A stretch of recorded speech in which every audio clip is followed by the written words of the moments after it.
অনুব্রত ফিরতেই বীরভূমের রাজনীতিতে নতুন সমীকরণ তৈরি হয়েছে কি? অনুব্রতর সঙ্গে এদিন দেখা করতে আসেন বীরভূম জেলা কোর কমিটির দুজন সদস্য চন্দ্রনাথ সিনহা এবং বিকাশ রায় চৌধুরী। কেষ্টমণ্ডলের সঙ্গে দেখা করার জন্য দুই বিধায়ক বেশ কিছুক্ষণ বাইরে দাঁড়িয়েছিলেন, কিন্তু বাড়ির ভিতরে ঢুকে দেখা করতে পারেননি দুজনের কেউই। মাস্কট স্পিন কন্ট্রোল ল্যাবের পরীক্ষায় এটি প্রমাণিত। কেয়াসেট আলোপেক্স পেন্টা অ্যাক্টিভ নতুন চুল গজাতে সাহায্য করে, চুল পড়া বন্ধ করে। Keya Seth Alopex penta active 10 hair fall প্রবলেমের একমাত্র সলিউশন। কিছুক্ষণ অপেক্ষার পর ফিরে যান দুই বিধায়ক। কেন দেখা করতে পারেননি? কোনো কি বার্তা এসেছে ভেতর থেকে? কি জানা যাচ্ছে? হিমাদ্রি আমাদের সঙ্গে রয়েছেন। হিমাদ্রি, কেন দেখা করতে পারেননি দুজন?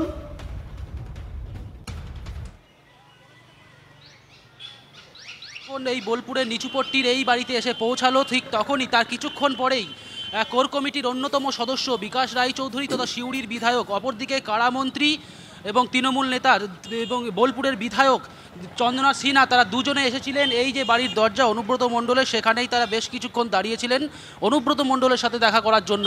কিন্তু অনুব্রত মণ্ডলের সাথে দেখা হয়নি। সূত্রের খবর, অনুব্রত মণ্ডল তাদের জানিয়েছেন পরে দেখা করব। অপরদিকে আমরা দেখলাম কোর কমিটির আরও এক সদস্য সুদীপ্ত ঘোষ, তিনি কিন্তু দেখা করলেন, তার সাথে বেশ কিছুক্ষণ অনুব্রত মণ্ডলের কথা হয়েছে, এমনটাই কিন্তু দেখা গেল ছবিতে। অনুব্রত মণ্ডলের সঙ্গে দেখা করলেন আরও অনেক নেতা কর্মীরাই, কিন্তু চন্দ্রনাথ সিনহা এবং বিকাশ রায় চৌধুরী যারা অনুব্রত মণ্ডলের সবসময় সঙ্গে থাকতেন, 2 বছর জেলবন্দি থাকার পর কি এমন ঘটলো? তাহলে কি কোথাও দূরত্ব বাড়লো অনুব্রত মণ্ডলের সাথে এদের? এই প্রশ্নটা কিন্তু এই মুহূর্তে উঠছে। অপরদিকে তৃণমূল কংগ্রেসের যে মলয় মুখার্জি, তিনি যেমন জানাচ্ছেন যে অনুব্রত মণ্ডল 2 বছর ছিলেন না, তিনি বাইরে ছিলেন, কিন্তু জেলাতে কি হয়েছে না হয়েছে সেটা কিন্তু তার নখদর্পণে রয়েছে। তিনিই এখানকার বিচারক, তিনি ঠিক করবেন কার সাথে দেখা করবেন বা কার সাথে ঠিক দেখা করবেন না। এটা কিন্তু তৃণমূলের পক্ষ থেকে আমাদের জানানো হলো। সব মিলিয়ে এখন হিমাদ্রি, মুখ্যমন্ত্রী নিজে যখন জেলায় আছেন তখন এই রকম একটা ছবি, এটা তো কাম্য নয়, তাই না? দেখো, একেবারে মুখ্যমন্ত্রী জেলায় আছেন এবং খোদ এই বোলপুর শহরেই আসছেন, আর তখনই তৃণমূল কংগ্রেসের মধ্যে এই ধরনের একটা ছবি, সেটা কিন্তু একেবারেই কাম্য নয়। সেই প্রশ্নটাও যখন একদিকে উঠছে, অপরদিকে এটাও অনুব্রত মণ্ডলের পক্ষ থেকে যেমন বলা হয়েছে পরে দেখা করব, দুজন বিধায়ক তারা এসেছিলেন, তারা দীর্ঘক্ষণ দাঁড়িয়ে রইলেন, পরে ফিরে যেতে হলো তাদের, এই ছবিটাও ধরা পড়ছে। অপরদিকে তৃণমূলের পক্ষ থেকেই জানানো হচ্ছে যে নজর থাকবে কোনো ফাটল দেখা দিয়েছে কিনা। ফাটল যদি দেখা দেয় তাহলে সেই ফাটলটা কতটা চওড়া, নজর থাকবে আমাদের। অর্থাৎ একটা নতুন সমীকরণের ইঙ্গিত পাচ্ছি আমরা। তাহলে কি সত্যি চেঞ্জ হচ্ছে রাজনৈতিক সমীকরণ বোলপুরে? এদিকে আমরা কি দেখলাম, বোলপুরের বাড়িতে ফিরেই হালকা মেজাজে আলোচনায় অনুব্রত মণ্ডল। নিচুপট্টের পার্টি অফিসে নিজের চেয়ারে বসে প্রায় ঘণ্টাখানেক মেয়ে সুকন্যা মণ্ডলকে নিয়ে, কোর কমিটির সদস্য সুদীপ্ত ঘোষকে সঙ্গে নিয়ে ঘরোয়া আলোচনা সারলেন অনুব্রত মণ্ডল। বাড়ি ফিরে অতিরিক্ত পরিশ্রমের কারণে বিশ্রাম নিয়েছেন তিনি, চা এবং ওয়ারেস খেয়েছেন। বিকেলে রাঙা বিতানে সশরীরে যাওয়ার কথা রয়েছে অনুব্রত মণ্ডলের, আর সেখানেই মুখ্যমন্ত্রীর সঙ্গে একান্ত বৈঠক করার কথা রয়েছে অনুব্রত মণ্ডলের, এমনটাই আমাদের কাছে খবর রয়েছে। দলীয় সূত্রে খবর যে সেই বৈঠকেই বীরভূম জেলার সংগঠন এবং রাজনৈতিক আলোচনা হতে পারে। মমতা ব্যানার্জি আসছে, শারদীয়ার শুভেচ্ছা।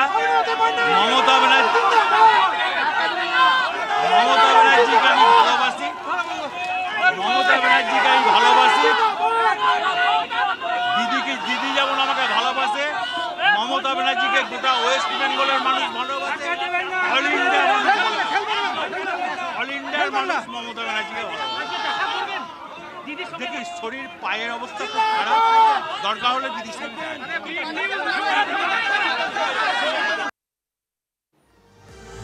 এদিকে অনুব্রত ঘরে ফেরা উচ্ছ্বসিত কর্মী সমর্থকরা। পুষ্পবৃষ্টি, শঙ্খধ্বনি, স্লোগানে কেষ্টমণ্ডলকে স্বাগত অনুগামীদের।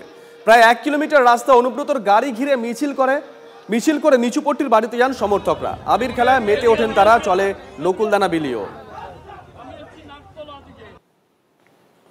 দেখুন, আমরা একই সঙ্গে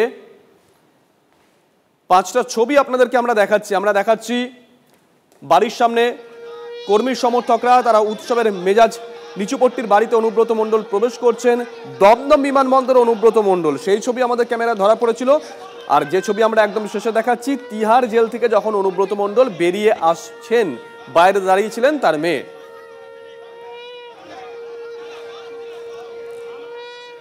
2 বছর পরে অনুব্রত দাদা ফিরে এলো, এটা আমাদের খুব আনন্দের ব্যাপার।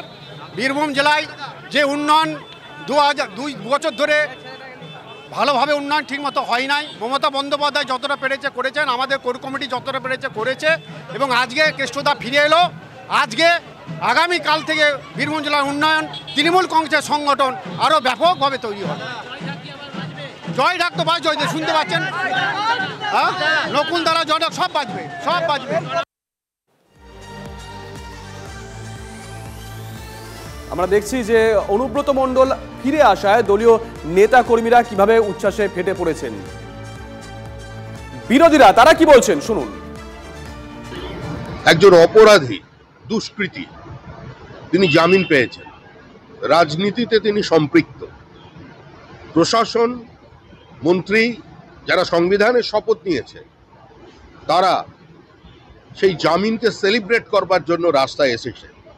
কেউ যদি মনে করে থাকেন যে শুধুমাত্র একটা জামিনের মধ্যে দিয়ে তার বিরুদ্ধে যে অভিযোগ আছে, দুর্নীতি, প্রাতিষ্ঠানিক লুট, মানুষকে পিটিয়ে খুন, সমস্ত গণতান্ত্রিক ব্যবস্থাকে ধ্বংস, প্রতিবাদকে রক্তাক্ত ক্ষতবিক্ষত করে দেওয়া, এটা কিন্তু জনমনে প্রতিষ্ঠিত।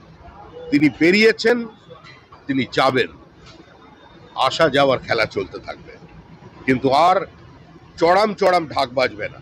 ঢাক বাজবে সেটা তৃণমূলের বিসর্জনের ঢাক, শুধু সময়। বিরাট বড় মিলন উৎসব হবে আজকে। নেতা জেল থেকে এসেছেন, চুরির দায়ে জেল কেটেছেন। টিএমসির কাছে এরাই গর্ব, এরা বাঘ, সিংহ, হাতি, কারণ সম্পত্তি আছে তো। সাধারণ যারা বা সৎ নেতারা তারা তাদের কাছে গুরুত্ব নেয়।